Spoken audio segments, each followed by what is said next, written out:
আজ বাজার থেকে একটা আস্ত রোস্ট কিনে এনেছি। বাড়িতে গিয়ে চুপচুপ করে একা একা খেয়ে নিব। বউটার জন্য কিচ্ছু খেতে পারি না, সব খাবার একাই খেয়ে নেয়। যাক বাবা, ঘরে কেউ নেই, যাই খাটের নিচে ঢুকে চুপচুপ করে মুরগির রোস্ট খেয়ে নেই। আজ বউকে ছাড়া আস্ত একটা মুরগির রোস্ট খাবো রে। এ কি, ঘরে এমন মুরগির রোস্টের সুগন্ধ কোথা থেকে আসছে? সুগন্ধ পেয়ে পেটে খিদে লেগে গেল। আরে আরে, খাটের নিচ থেকে শব্দ আসছে কি করে, দেখি তো একটু। হায় হায়, এ কি ওগো স্বামী, তুমি একা একা খাটের নিচে ঢুকে মুরগির রোস্ট খাচ্ছো? বাহ বাবা বাহ, আমাকে ছেড়ে তুমি মুরগির রোস্ট খেতে পারলে? বের হও, খাটের নিচ থেকে বের হও বলছি। হায় হায় রে, চাইলাম একটু লুকিয়ে খেতে, তোমার ওই শকুনের চোখের কাছে ঠিক ধরা পড়ে গেলাম। আমি কি কোনো জিনিস একা খেতে পারবো না? না, একা খেতে পারবে নি, সব খাবারের ভাগ আগে আমাকে দিতে হবে। দাও, মুরগির রোস্টটা আমাকে দাও। ইরি মাইরি, না না বউ, আজ আমি প্রাণ দিব, তবুও মুরগির রোস্ট দিব না। একা একা মুরগির রোস্ট খাবো? দিবি নে মুরগির রোস্ট? দাঁড়া, ওই মুরগির রোস্ট আমি খেয়ে ছাড়বো।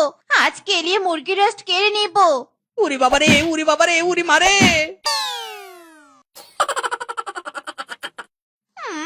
স্বামী বেটা আমাকে রোস্ট খেতে দিবে নে।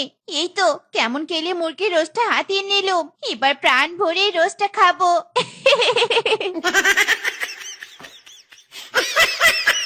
হায় হায় রে, হাতে একটু মুরগির রোস্টের মশলা লেগে আছে। মুরগির রোস্ট তো খেতে পারলাম না, এই রোস্টের মশলাটাই চেটে চেটে খাই।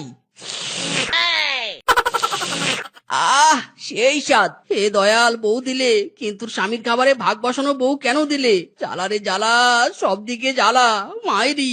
কিরিমিসকে, গাছতলায় বসে এমন হাত ছাড়ছিস কেন? বৌদি বাড়িতে বুঝি অনেক সুস্বাদু খাবার রান্না করেছে, যার স্বাদ এখনো হাতে লেগে আছে। আর বলিস না বানর, তোর বৌদি বাড়িতে কিছু রান্না করেনি, বরং আমার বাজার থেকে নিয়ে আসা খাবার আমাকেই না দিয়ে নিজে নিজে খেয়ে নেয়। বউটার জন্য কিছু খেতে পারি না রে, এই হাত চাটাই আমার শেষ ভরসা। আহা রে বন্ধু, তোর কষ্টটা আমি বুঝতে পেরেছি। শোন বন্ধু, আমি তোকে একটা বুদ্ধি দিব, সেই বুদ্ধি যদি কাজে লাগাতে পারিস তবে তোর বউ আর কোনোদিন তোর খাবার খেতে পারবে না, শুধু তোর খাবারের দিকে তাকিয়ে থাকবে।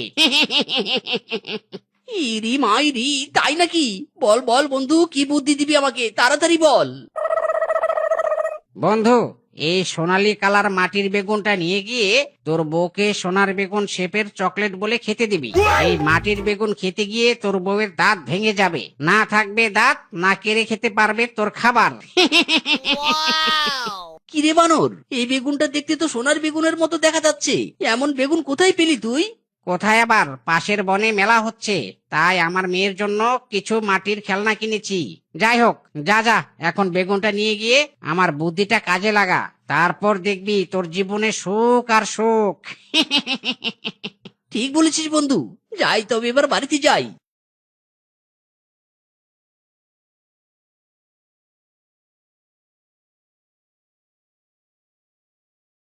এই দেখো বউ, আমি তোমার জন্য কি এনেছি। ও মা গো মা, এটাতে সোনার বেগুন। এই রান্নাঘরে এই সোনার বেগুনটা এনেছো কেন? যাও যাও, আলমারি থেকে লুকিয়ে ফেললো। আরে আমার পাগলি বউ, এটা সোনার বেগুন নয়, আজ থেকে 2 মাস পর তো আমাদের হ্যাপি অ্যানিভার্সারি, তাই তোমাকে এক্ষুনি গিফট দেওয়ার জন্য সোনালী রঙের বেগুন শেপের চকলেট এনেছি। তুমি এক্ষুনি খাবে নাকি পরে খাবে? না না, পরে খাওয়ার জন্য রেখে দিলে তুমি কে ফেলবে। দাও দাও, আমি এক্ষুনি খাবো। এমন ইউনিক শেপের চকলেট আমাকে খেতে হবে। ওরে বাবা রে, ওরে বাবা, আমার দাঁত ভেঙে গেল গো, ভেঙে গেল। ওরে আরামজাদা, এটা তো মাটির বেগুন। তুই আমাকে চকলেট বলে মাটির বেগুন খাইয়েছিস। ঠিক হয়েছে, বেশ হয়েছে। আমার খাবারে আরো ভাগ বসাবি? ইচ্ছে করে মাটির বেগুন দিয়ে তোর দাঁত ভেঙে দিয়েছি। শ্বশুরের বেটা, এ ছিল তোর মনে? তোর থেকে না হয় একটু খাবার কেড়ে খাই, তাই বলে তুই এভাবে প্রতিশোধ নিবি? আজ তোর একদিন কি আমার একদিন। এরি মাইরি, প্রতিশোধ নিতে গিয়ে তো বউকে রাগিয়ে দিয়েছি রে। ওরে মিসকে, জীবন বাঁচাতে চাইলে এক্ষুনি এখান থেকে দে দৌড়। দাম বেটে দাম বলছি, আমার দাঁত ভেঙে দিয়ে তুই কোথায় পালাচ্ছিস? দাঁড়া বেটে দাঁড়া বলছি।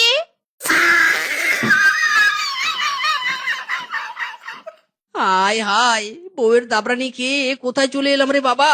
এই বনের রাস্তাঘাট তো আমি কিছুই চিনি না। না, ওসব রাস্তাঘাট পরে চেনা হবে, আগে একটা গাছের গোড়ায় বসে রেস্ট নেই।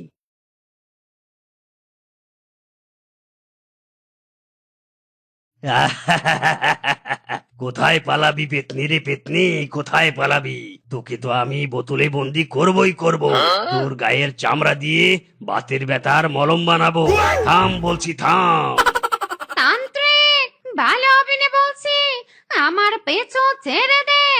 আমি প্রতিদিন স্যান্ডেলে না স্যান্ডেল সোপ দিয়ে আমার গায়ের চামড়া পরিষ্কার করি, আর সেই চামড়া তোকে আমি তুলে নিতে দেব নে, কিছুতেই না। পচা তান্ত্রিক, তোর গায়ের চামড়া দিয়ে বাতের মলম বানা।